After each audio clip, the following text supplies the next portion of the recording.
他们回家第一件事就是趴在墙上听，好像在确认着什么。而且这面墙不能挂小孩的照片，一旦挂上就会被墙壁震掉，就好像里面有人在敲。这怪声每隔5分钟就会来一次，家里小孩每天都会被吓哭，尤其到了晚上，声音更夸张，弄得一家人都无法睡觉，甚至到了吃药才能入睡的地步。他们把家里能发出噪音的设备都拆了，可声音依然没有停止。他们甚至想把这墙也拆了，看看里面到底有什么。整栋楼也只有他家会这样，你就说怪不怪吧。邻居们都来到他家，亲耳听到了这怪声，大家都觉得不可思议，但确定声音就来自这面墙。邻居怀疑墙里可能埋了尸体，因为实在找不到原因，他们不得不往那方面想。不过呢，凡事要讲科学，大家找来了专家，对整栋楼里里外外检查了一遍，连水管也没放过。功夫不负有心人，专家在楼下主管道处发现了异常，一旦过水，水管就会震动。大家决定切断水源，看看是不是这个原因。结果等了好久，声音都没再出现。接着再次打开水管，声音又出现了，很明显就是这个原因。专家进一步解释说，这怪声就是水压造成的，水压冲击使得管道震动，进而引起墙壁震动，因此产生了声音。随后改了管道，一切恢复了正常。下面小哥也遇到了类似的情况，每次经过这个天桥，他的车就会无缘无故的鸣笛，双手根本没按喇叭，来回多次验证，每一次都鸣笛。晚上经过这里，喇叭声音还变得更大，然而其他车辆并没有出现这种现象，这种情况只发生在小哥身上，这让他感到害怕。有人说之前一对小情侣在天桥上吵架，男的错手把女的推下了天桥，正好被一辆卡车撞到，当场死亡。撞人的就是这种货车。听完这句话，小哥当场就快吓尿了，他的货车就是刚买的二手车，买的时候很便宜，他还以为捡了个大漏，该不会撞死人的车就是这一辆吧？没办法，节目组找来专家认为是喇叭本身问题，换上了一套全新原厂喇叭后，再次开车经过这里，喇叭还是响了起来。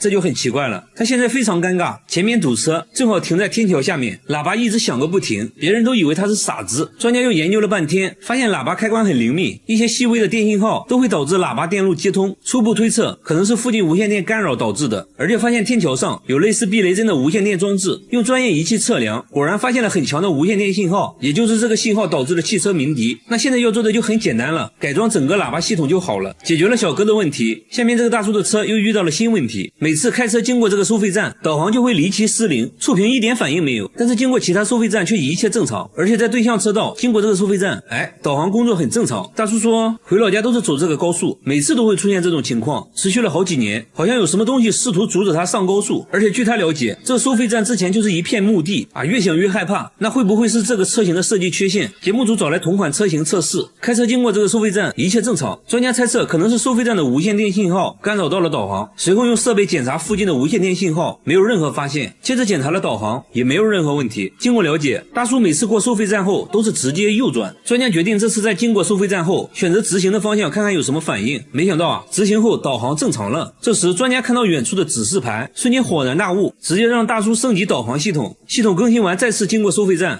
果然就正常了。专家这时也给出了解释，原来导航没升级之前只能识别25个字，然而要去的地方路标指示牌上超过了25个字，导致导航无法识别，崩溃了。好了，我是岳飞，关注我，每天一个迷惑行为大赏。这家餐厅的14号桌没人敢坐，连店主都不敢靠前，听到14号桌的服务铃就会起一身鸡皮疙瘩，因为一到深夜14号桌的服务铃就会一直响个不停，但14号桌并没有客人，最关键的是桌子上也没有服务铃，电铃半年前坏掉就丢了。这诡异现象已经持续了1年，最近还变得越来越离谱，白天也开始响铃。据店主回忆，半年前有个人经常来他家吃饭，就一直坐在14号桌，有次和朋友发生了冲突，电铃也是那次坏掉的，一直没有安装新的。从那次起，这个顾客就没再来过，听说是出了车祸，也是从那时起14号铃就开始一直响，就好像有东西在召唤一样，以至于店主现在听到铃声就会起鸡皮疙瘩。大家找来厂家售后，检查了餐厅里的每一个铃铛，都可以正常工作。接着又把显示器设备拆开，研究了半天，也没看出什么问题。但售后提出了一种假设，如果附近有使用同款电铃的商家，恰巧频率一样的话，别人家按响14号铃，可能会导致他家电铃也会跟着响。大家接着走访了附近所有商家，并没有找到使用相同设备的商家。没办法了，节目组又咨询了无线电方面的专家，专家说附近有几个大型的广播站，有可能是广播站干扰到了信号，但这也仅仅只是猜测。如果是广播站影响的话，这条街的店铺都应该出现这种现象才对，为什么偏偏只有他家受到了影响？诡异的铃声还在继续，直到最后也没能解开谜团。大叔只是在走路，却引来一群人围观，大家笑得合不拢嘴，都在看他的腿，他竟然在用手走路，还都是走的鹅卵石路面，这得有多疼啊！有人认为他可能双腿有残疾，不得不这么做。这时大叔却突然站了起来，可以看到手上都磨出了厚厚的老茧，还有未愈合的伤口，难道不疼吗？大叔轻蔑一笑，说自己都做了5年了，不仅不疼，做完还非常爽。不管是鹅卵石路面还是泥巴路面，大叔走的都很轻松，无论春夏秋冬都无法阻挡他用手走路。即使在公司，他午休的方式也很特别，倒立睡觉，甚至还打起了呼噜。为啥会痴迷于这样的锻炼方式呢？原来大叔之前得了严重的颈椎病，必须要做手术。然而那段时间自己生意失败，根本没钱看病，每天情绪低落，甚至得了抑郁症。处在绝望中的他，于是想通过运动来改善身体状况，让自己振作起来。这么一做就做了5年，慢慢的颈椎也不疼了。毕竟大叔是家里顶梁柱，妻子还是很担心他，带他来医院做了全面检查，果然颈椎恢复的不错。接着又给双手做了 CT， 因为有老茧作为护垫，长期倒立对手部关节并没有什么损伤。医生表示倒立运动对他恢复还是很有利的，可以坚持锻炼。听到这话，大叔更开心了，出了大门就一路用手走回了家。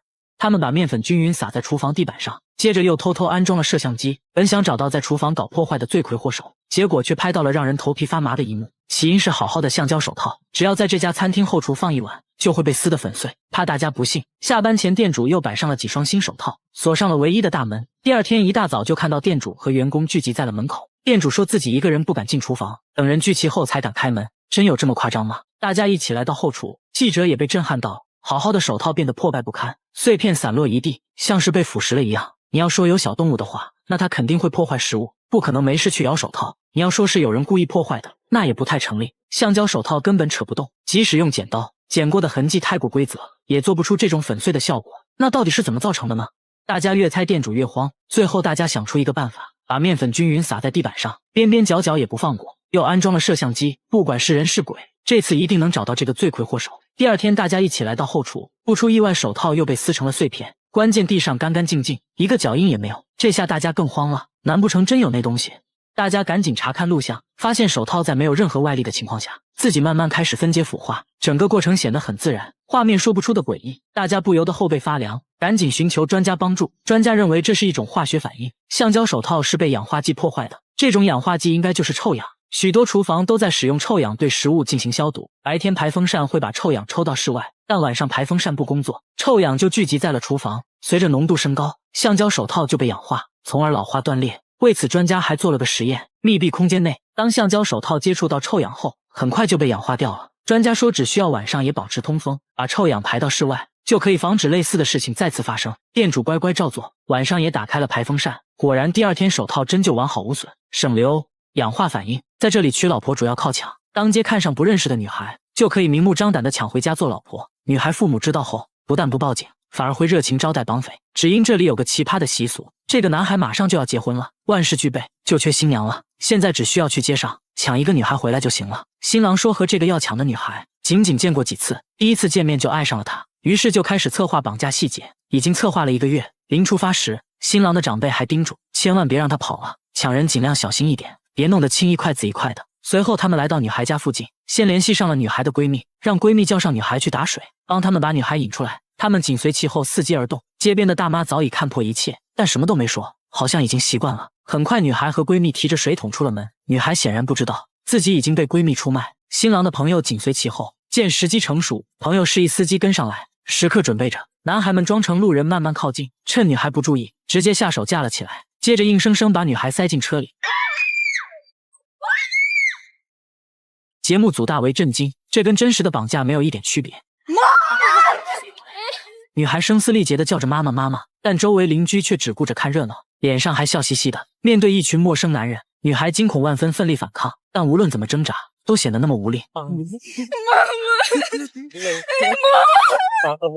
男孩们笑着安慰女孩，说早晚都得结婚，和谁结不是结呀？这个穿白衬衫的就是新郎，他一言不发，内心早已乐开了花。回到新郎家就看到新郎的亲朋好友早已到场，大家一片欢声笑语，都在等待新娘下车。女孩死死把住车门，但还是被男人们狠狠拖下了车，像拖一件货物一样，看着无比绝望。拖进婚房后，男人们的任务就完成了，剩下的就交给新郎的7大姑8大姨了。女性长辈的任务是说服女孩同意结婚，他们把女孩团团围住，轮番规劝，给女孩画饼说以后会幸福的，说着还强行给女孩戴上头巾，这意味着女孩即将变成已婚妇女。女孩一心只想回家，哭声里充满了绝望。长辈们也不着急，说服过程可能会持续几个小时，甚至几天，会把女孩一直软禁在这里，直到同意结婚为止。几个小时后，女孩稍微平静了一些，还接受了长辈们给的食物，看起来已经妥协了。接下来就要去搞定女孩父母。男方带上一只羊作为彩礼，出发去了女孩家。大概的流程是，来到女孩家就先道歉，对不起，我们绑架了你的女儿，现在马上就要结婚了，所以来给你说一声。他们在门外等了好久，女孩父亲终于开了门，显然已经知道了怎么回事，表情看起来很平静，不仅收下了礼物，甚至还热情款待了他们。女孩妈妈说，虽然感觉失去了一些东西，但还是很开心的，相当于自己多了一个儿子，还说自己就是被女孩父亲绑来的。看得出来，这里的人都已经接受了这种抢亲传统，认为这种抢亲是很神圣的。最后为了孩子们的幸福，两家人举杯庆祝。从第二天开始，女孩就要承担起照顾家庭的责任，忙前忙后照顾男方一大家子。记者看得很迷惑，感觉像是男方家里新来了一个保姆一样，但新娘并没有任何埋怨，已经默默接受了这一切。在吉尔吉斯斯坦，绑架新娘是一种传统的结婚方式，这里将近一半的妻子都是抢来的，但其实也发生过很多女孩因为绑架后自杀的情况。当地也有很多人抗议这种陋习，但无济于事，女孩们完全没有选择权，不知道这是不是女孩的悲哀。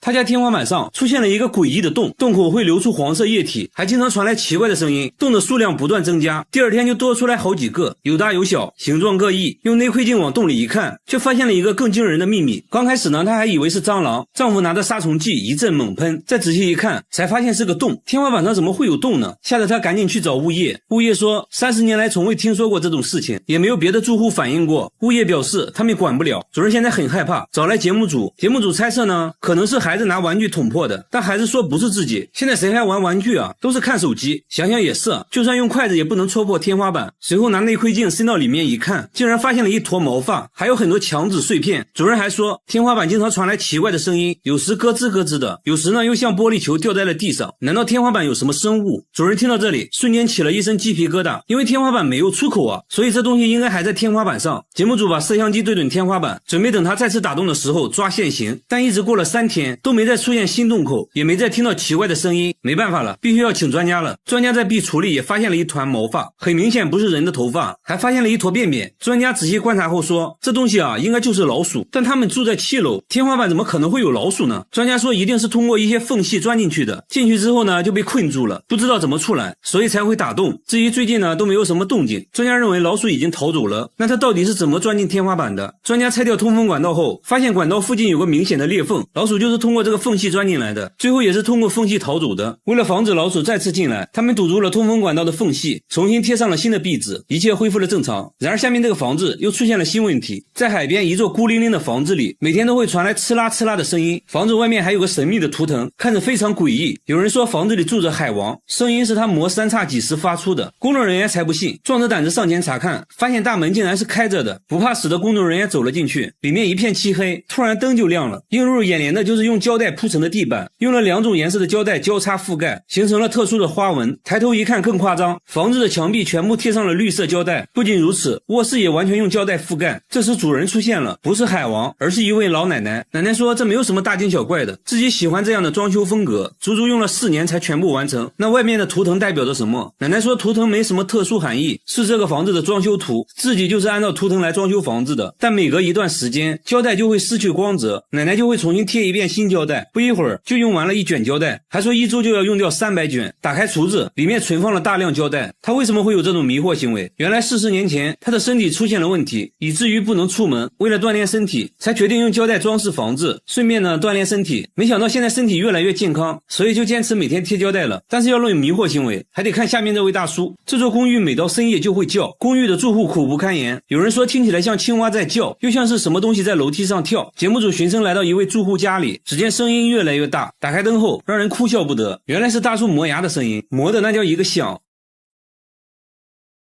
嘴角还不停抽搐，这简直就是用生命在磨牙。大叔说自己磨牙已经20年了，牙都磨掉了半颗，以至于现在都无法咀嚼食物，只能喝汤。妻子因为受不了，跟他离了婚。看着自己磨牙的录像，大叔表情凝重，说这是第一次看自己磨牙，没想到磨得那么深，磨得那么认真。朋友们也帮他解决过磨牙问题，等他磨牙的时候，脱掉袜子塞他嘴里，还会让他叼着一双筷子入睡，但都无济于事，反而磨牙越来越严重。去过很多医院，结果把同房间嗜睡症患者都整失眠了。大叔也觉得很不好意思。节目组再次带他来到大医院，医生说从没见过这么严重的磨牙患者，牙神经都快暴露出来了。随后检测他磨牙时的各项身体机能，医生发现在他睡觉时舌头滚动阻塞了呼吸道，所以他只能张嘴呼吸，这就是他磨牙的原因。对应的解决方案是做呼吸治疗。经过医生的努力，大叔终于改掉了磨牙的习惯。好了，我是月贝，关注我，每天一个迷惑行为大赏。他的手机会自己拨打电话，每天拨打2000次，他都换了5个新手机了，但是没用。即使买完手机刚出门，电话就开始自动拨打起来，慢慢的一家3口的手机都出现了这种问题，但手机并没有中病毒，这搞得一家人精神崩溃，而且电话都打给了亲戚朋友。朋友说有时候1分钟就能接到20个，刚接通就挂断。有一个朋友还是开餐厅的，电话非常耽误工作，给朋友道歉成了他们一家人的日常。手机不仅会自己打电话，有时还会发短信，关键短信内容很惊悚，还说这种现象一般都出现在晚上。于是节目组决定等待，但1夜过去，手机并没有出现自动打电话的情况。节目组又安装了多个摄像机，全程监控。第二天，儿子的手机率先打起了电话，儿子想拿手机给镜头看，刚走2步，手机自己就挂断了。与此同时，大叔的手机收到了一条短信，上面写着去世很久的父亲名字，这就非常惊悚了。节目组仔细观察录像后，终于发现了端倪。录像显示，奇怪的现象都发生在儿子拿着手机的时候，只有当他拿着手机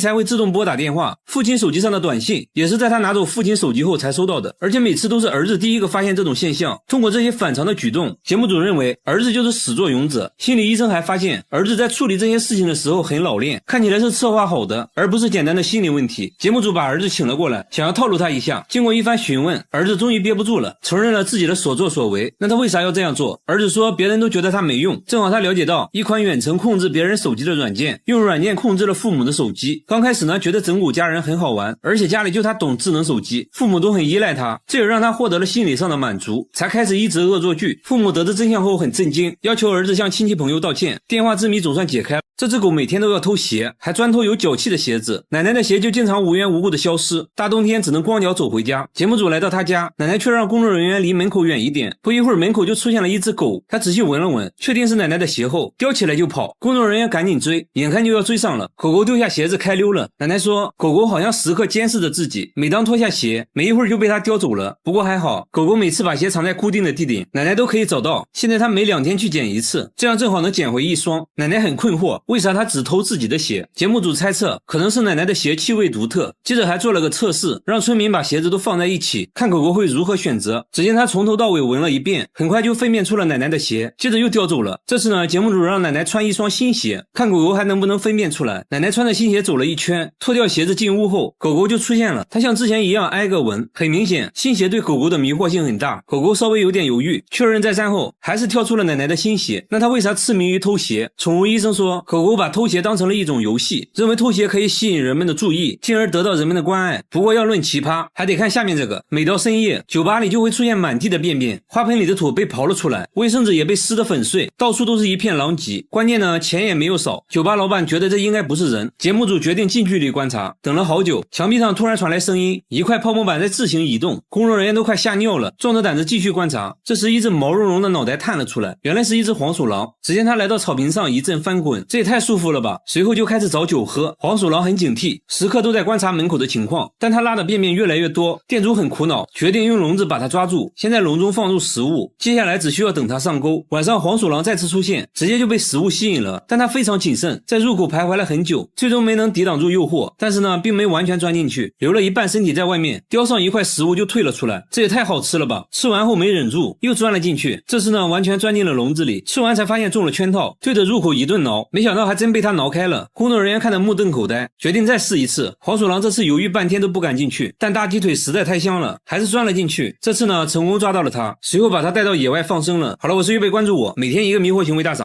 每当他一觉醒来，脸上就会出现伤口，手臂上也有抓伤。他确定不是自己抓的，自己的指甲很短，根本抓不出来这种效果。他现在怕得很，给卧室装上了监控，结果却让他更加迷惑。只见每到深夜，他家的猫就像疯了一样撕咬他，还会把屁股在他脸上蹭来蹭去。睡梦中，他下意识地把猫推开，接着猫咪的行为更加诡异，在地上不停地抽搐。主人一脸疑惑，为什么白天乖巧的猫咪晚上会对自己做这种事情？而且每次主人出门后，他的行为也很古怪，变得焦躁不安，愤怒地撕咬被子。这这只猫到底怎么了？专家查看录像后猜测，猫咪应该是梦游了，它可能做了噩梦，把主人当成了假想敌。经常出现这种情况的话，说明和它小时候痛苦的经历有关。主人这才恍然大悟，说猫就是他捡来的。发现它的时候，看着马上就要死了，医生建议可以先给它吃药试试，还要给它更多的陪伴，让它知道自己并不孤单。晚上，主人还用上了安神香薰，甚至打开了专门给猫听的音乐。它听了一会儿就开始犯困，那它晚上还会咬主人吗？只见半夜小白又醒了，径直来到主人旁边。这次小白没有下嘴，趴在主人旁边再次睡了起来，一直到天亮，小白都没再出现奇怪的行为，看起来小白已经康复了。然而下面这只猫的情况比小白更严重，在客厅看电视要全副武装，甚至要戴头盔，进入卧室也要戴帽子和手套，还要拿着工具防身。只因他家有一只猫，猫咪毫无征兆地向主人发起攻击，接着又躲到了沙发下面，没一会儿再次发起攻击，时时咬住主人的腿。主人查看伤情，大腿被抓了好几道血印。主人说猫咪一直都很温顺，3个月前突然性情大变，疯狂地攻击他们，严重的时候脸上头上都被咬过，没办法，只能把它关在卧室里。但是现在有个问题，必须要进入卧室才能给它铲屎，每次进入都要全副武装。刚打开门，猫咪就虎视眈眈地看着，随时准备对主人发起攻击。它为啥突然变成这样？宠物医生看了录像也很震惊，和主人沟通下来才知道，小白是生完孩子后才开始这样的。当时怀了7胎，主人决定给它做剖腹产，手术中有一只小猫不幸夭折，没过几天又死掉了3只。从那时起，小白变得异常敏感，甚至开始攻击自己的孩子。为了小猫的安全，主人把小猫都送人了。医生认为小白在失去孩子后患上了产后抑郁症，并且错误地以为这都是主人导致的，对主人产生了怨恨，才会出现这种反常举动。最好的解决方法是给它提供一个舒适的生活环境，让它感到放松。于是主人给它布置了一个新家，还放了很多它喜欢的玩具，同时给它药物治疗，播放猫咪喜欢听的音乐。小白开始也慢慢地接受了主人。然而接下来这只猫咪的行为更加迷惑，这只猫每天往主人脸上撒尿，看到主人熟睡后，接着蹲在主人旁边直接往脸上吃，关键猫咪有时候还上火，那味道简直了。主人很崩溃，为啥这只猫会有2副面孔？白天明明很温顺，为啥到了晚上就往自己脸上撒尿？还说这样撒尿已经1年了。主人尝试过很多方法，也打过它好多次，都无济于事。没办法，主人决定戴头盔睡觉，因为实在不舒服，刚睡了一会儿就把头盔摘掉了。没一会儿，小白凑了上来，确认主人已经睡着后，深情地看着主人的脸，接着情不自禁的就往脸上撒尿。主人再次惊醒，对小白一阵数落，医生也被逗笑了。第一次见这种迷惑行为，医生表示这可能是小白的一种沟通表达方式，一直撒尿是因为主人一直没能理解自己的需求。那小白到底想给主人说什么？医生观察后说，因为主人家里宠物众多，小白的生活空间被压缩得很小，而且小白还患有社交恐惧症，所以经常会独自一人蜷缩在角落。医生建议给小白单独做个新家，让他有个相对自由放松的生活环境。可以看到小白对新家非常满意，就好像在说，主人你终于懂我了。好了，我是月贝，关注我，每天一个迷惑行为大赏。他的眼睛会流水晶，只要稍微翻一下眼皮，一颗水晶就冒了出来，再翻一下又掉下来一颗，仔细一看里面好像还有一颗。每当他哭的时候，水晶产生的更多，都不用挤，直接就能掉下来。水晶看着锋利无比，甚至可以切割玻璃，但他眼睛却丝毫没有受伤。这种不寻常的现象每天都在发生，一天大约会产8颗，大小形状各异，但都非常锋利。女儿说有天早上醒来，就感觉眼睛里好像有东西，揉了几下就出来好几颗水晶一样的东西。父母赶紧送他去医院，医生也很震惊，从未见过这种情况，检查一番也没有发现任何异常。后来呢，还被电视台采访过，很多人慕名而来，希望可以买一颗水晶，他们觉得这东西可以治病。女儿的父母刚开始很担心，经过一段时间，发现女儿并没有什么不良反应，而且还能赚钱，何乐而不为呢？无独有偶，下面这个女孩眼睛里也会流水晶，这种现象是2个月前开始的。刚开始以为是眼睛里进了玻璃碎片，但是这东西越流越多，几天就收集了1小盒，多的时候甚至一天就能产出50颗，这才意识到事情并不简单。去过很多医院，医生都没能找到原因，只能说大千世界无奇不有。但我感觉下面这个大爷更神奇，他的身体能发电，电线一头含在嘴里，另一头在手臂上摩擦，灯泡瞬间就亮了，把电线插头上，灯泡也亮，用舌头舔一下，灯泡就更亮了。这都不算什么，他把电线在胸口用力摩擦，产生的电力都能带动电风扇，大功率的吸尘器也没有问题，甚至还能带动榨汁机。嘴里含着电线，另一头插在头上，榨汁机就疯狂转动起来，不到10秒钟，一杯鲜榨果汁就完成了。更夸张的是，大爷还能发电烤鸡腿。他脱下衣服，在身上缠了几圈铜线，手上托着简易版电磁炉，接着起锅烧油，助手放进去2个大鸡腿，再加点印度灵魂佐料玛莎拉，不到5秒钟，鸡腿就被烤冒烟了。大爷却一点事没有，助理给鸡腿翻个身，一份烤鸡腿就做好了。大爷说，自从被雷劈过之后，便获得了这种超能力。有次随手拿了一个电灯泡，灯泡竟然亮了起来，连他自己都觉得不可思议。还说有了这个超能力后，家里里连电费都省了不少。科学家看到这个消息根本就不相信，还叫来了医生和电工，准备对他进行各种检查。一番检查过后，终于找到了破绽。原来啊，他并不会发电，而是利用特制的插座实现了这种效果。大爷只是一个江湖骗子而已，所以大家千万不要模仿。相比起来，下面这位是真的有超能力，他可以催眠鲨鱼，可以毫无障碍的和鲨鱼交流，只要轻轻抚摸鲨鱼的头，鲨鱼立马安静下来，任他摆布。他甚至能用手托着鲨鱼的鼻子，将鲨鱼头朝下倒立起来。这种睡眠状态大约能持续15分钟左右。接着他会把手伸到鲨鱼嘴里，目的就是拔掉鲨鱼嘴里的鱼钩，减轻它们的痛苦。这些鱼钩都来自人类的捕杀，带着鱼钩的鲨鱼虽然逃过了一劫，但鱼钩会带来巨大的疼痛，有些鲨鱼甚至还会因为感染死去。他把这一切都看在眼里，希望用自己的力量帮助鲨鱼。然而刚开始在鲨鱼嘴里取鱼钩并不顺利，鲨鱼只要感到一点疼痛立马逃走。他开始花费大量时间研究鲨鱼，经过25年的观察，慢慢就掌握了催眠鲨鱼的能力，用手掌抚摸鲨鱼鼻子周围的灵敏毛孔，让鲨鱼陷入一种假睡的状态。看似恐怖的鲨鱼见到他就像狗一样听话，依偎在他身边撒娇，只要他出现，周围就会围过来一群鲨鱼。鲨鱼对他完全信任，他从鲨鱼嘴里拔出来的鱼钩超过300多个，大小各异。他说每年都有大量鲨鱼被捕杀，我们必须保护好鲨鱼，这对生态系统的平衡非常重要。好了，我是月贝，关注我，每天一个迷惑行为大赏。